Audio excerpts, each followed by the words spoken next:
Hello, नमस्कार दोस्तों।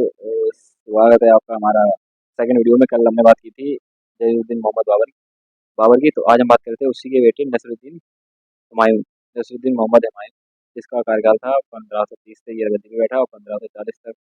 उसके बाद एक बंगाल का राजा था शेरशाह सूरी, जिसने आक्रमण करके और हमला करके इसे भगा दिया था सर। तो बात करेंगे हम इसके बाद शेरशाह सूरी की। तो आज हम हुमायूं की बात करेंगे। हुमायूं का जो माता थी उनका नाम था मिर्जा बेगम, जो बाबर की वाइफ थी, और माता पिता का नाम जहीरुद्दीन मोहम्मद बाबर था।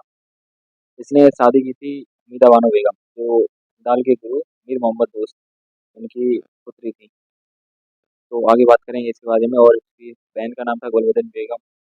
और बदस्का का ये पहले सूबेदार था, मतलब जब वो बाबर था तब ये बदस्का बदस्का जो पड़ता है काबुल अफगानिस्तान की तरफ और पाकिस्तान के बॉर्डर पे बदस्का पड़ता है, वहाँ का ये सूबेदार था। इसका शासनकाल हमने बताया है 1530 से 1540 तक पहला था, और दूसरा था 1555 से 1556। उसके बाद इसका पुत्र अकबर आ जाएगा, वो हम बात करेंगे उसकी। तो पहले तो हम इसके अभियान वगैरह देख लेते हैं कि क्या क्या इसने किया। पहला अभियान 1531 में राजाओं ने 1531 में कालिंजर अभियान किया। कालिंजर अभियान इसका इसलिए था क्योंकि वहाँ का जो राजा था प्रताप रुद्रदेव था, आई थिंक तो प्रताप रुद्रदेव, हाँ राजा प्रताप रुद्रदेव था। उसने क्या था, जो अफगान शासक जो महमूद लोदी के भाई आए थे उनको सपोर्ट करता था। शेरशाह सूरी को, शेरशाह सूरी मुगल का नहीं था, वो क्या नाम अफगान वंश का था। तो इससे उसे सपोर्ट करता था, इसलिए इसने कालिंजर अभियान किया। कालिंजर एक किला है बांदा जिले में, यूपी में पड़ता है। वो थोड़ा ऊंचाई पे है। ऊंचाई मतलब कह सकते हैं एक पठारी एरिया है, अगर नीचे तो पठार पे है। इसने चारों तरफ लगभग घेर लिया था इसने, और 6 महीने तक घेरा था। 6 महीने घेरे रहा था। उधर जो शेरशाह था उसने चुनार के किले पे आक्रमण करके कब्जा कर लिया। चुनार के अल्लाह वही था जो जिसने क्या नाम बाबर ने बनवाया था, जिसे पश्चिम का द्वार कहते थे, जिसने घाघरा का युद्ध के बाद 1530 में बनवाया था। 1530 नहीं, 1529 में घाघरा का युद्ध हुआ था, तभी बनवाया था। उस पे शेर शाह ने कब्जा कर लिया। तो इसने 6 महीने तक घेरने के बाद प्रतापरुद्र से संधि की और हरजाना लिया उनसे कि हमारी सेना यहाँ पे रही थी 6 महीने, खाना पीने का जो भी है वो सारा हमें ये सब वो क्या नाम रुपए दो। और उसके बाद वो चला गया कहाँ चला गया? आगरा। आगरा क्योंकि उसकी राजधानी थी, इसलिए आगरा चला गया था।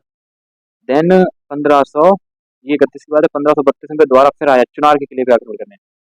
चुनार किला वही जो शेरशाह सूरी ने अगले साल जब ये कालिंजर अभियान था तब उसने कब्जा कर लिया था चुनार के किले पे।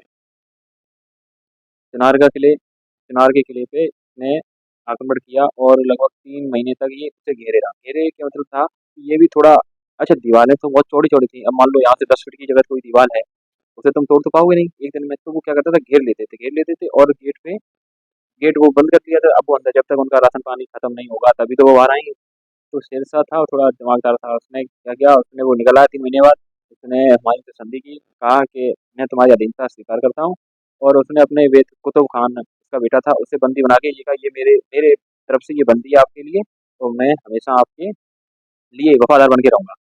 ये बात हुमायूं ने बोली। हुमायूं ने बोली तो उसने चुनार का किला हुमायूं ने चुनार का किला शेरशाह को देकर अपना वापस चलाया आगरा में, क्योंकि उसने बोल दिया था मैं वफादार रहूंगा। उसके बाद इधर हुमायूं जो गुजरात मालवा मेवाड़ की तरफ, इधर एक अफगान राजा था, वो था अफगान बहादुर शाह। बहादुर शाह प्रथम नाम था, नहीं बहादुर शाह था। बहादुर शाह क्या कर रहा था, इसके जो एरिया थे उन पे आक्रमण करता था। अफगान क्षेत्र पे, वो मुस्लिम क्षेत्र पे, मुगल क्षेत्र पे बोलेंगे, हाँ सॉरी, मुगल क्षेत्र पे हमला कर रहा था और धीरे धीरे कब्जा कर रहा था। तो इसे खिसा गया और इसने 1535 में 2-3 साल जैसे 32 से वहीं से चुनार के किले से आया था, 1535 में इसने उस पर हमला कर दिया, और वो भाग के गया। जो पुर्तगाली आ गए थे 1498 में इंडिया में, वो आ गए थे एक कंपनी के थ्रू, 15 व्यापार के नाते 1598 में। वो 1498 में पुर्तगाली आ गए थे, उनके पास गया कि हमें नई नए हथियार दे दो, क्योंकि पुर्तगालियों के पास तब गन था। गन, बंदूक बोलते हैं, राइफल वो थी। तो वही लेने गया था। पहले तो यहाँ पे तलवार से लड़ते थे, तो उन्होंने उसे ना देकर और उसकी मौत कर दी, यानी जहाज से नीचे पानी में फेंक दिया समुद्र में और उसकी मृत्यु हो गई। अब वो 1539, और ये शासक करता रहा हुमायूं उसने दिल्ली और आगरा पे। 1539 में अफगान उसने विद्रोह कर दिया। शेरशाह ने क्या कि मैं नहीं मानता हुमायूं कौन है। तो उसे सबक सिखाने के लिए 1539 में ये गया था चौसा। चौसा नामक स्थान है जहाँ इधर से नीचे पठारी एरिया से कर्मनाशा नदी और ऊपर से गंगा नदी, ये मीड में पड़ता है, मध्य में पड़ता है, जैसे जहाँ मिलन होता है चौसा नाम के स्थान पे नदियों का मिलन पॉइंट है, यानी बोलते हैं उसे, क्या बोलते हैं, प्रयाग जहाँ दो नदियां मिलती हैं आपस में। जैसे प्रयागराज में गंगा यमुना का संगम, हाँ तो संगम कर्मनाशा और गंगा नदी का चौसा नामक स्थान पे है, वहाँ पे हमला हुआ। तो इसमें ये जनवरी में पहुंचे, जनवरी फरवरी में पहुंच गया था। और वो धीरे धीरे शेरशाह जानता था कि मतलब जून के महीने में बारिश होती है तो बाढ़ आती है, इसलिए वो उसने उसे टाला युद्ध को, धीरे धीरे जून महीना आ गया। जून महीना आ गया, बहुत तेज बारिश हुई। ये उसी के किनारे गंगा और कर्नाटक के बीच में बैठे थे, युद्ध के लिए तैयार थे, लेकिन इधर से बाढ़ आ गई दोनों नदियों में, तो उसकी सेना के शिविर में पानी आने भर गया, पानी आने भर गया। तो वे इधर उधर उनके जो अस्त्र थे या तोप वोप थे, जो भी सामान था वो सारा भीग गया, और फिर मिसयूज मतलब फिर यूज ही नहीं करना, मिस होने लगा। तब तक उधर उसने हमला कर दिया, किसने, शेरशाह सूरी ने। जब उसने हमला कर दिया, हमला करके फिर इसकी सेना छत्तीस हो गई, बल्कि हुमायूं भी अपनी जान बचाने के लिए गंगा नदी में कूद गया। उसके बाद एक निजाम नामक, एक कोई निजाम नामक व्यक्ति था, उसने उसे बचाया बचाया और उसे सही सलामत आगरा आगरा के लिए भेज दिया। जब वो आगरा आया तो उसने निजाम को बुलाया और एक दिन का राजा बनाया। जब एक दिन का राजा बनाया तो उसी ने एक चमड़े के सिक्का जारी किया, उस निजाम ने किया था जिसने हुमायूं को बचाया था। ठीक है, तो 1540 उसकी आधी सेना वहाँ पे पस्त हो गई थी, क्योंकि जब कहीं दूसरे एरिया में जाओगे, बाढ़ आ गई, ऊपर से हमला कर दिया, बहुत सारे मर गए सैनिक। 1539 की बात है, 1540 में हुमायूं ने, सॉरी, शेरशाह सूरी ने हुमायूं पे हमला कर दिया, आगरा आगरा पर।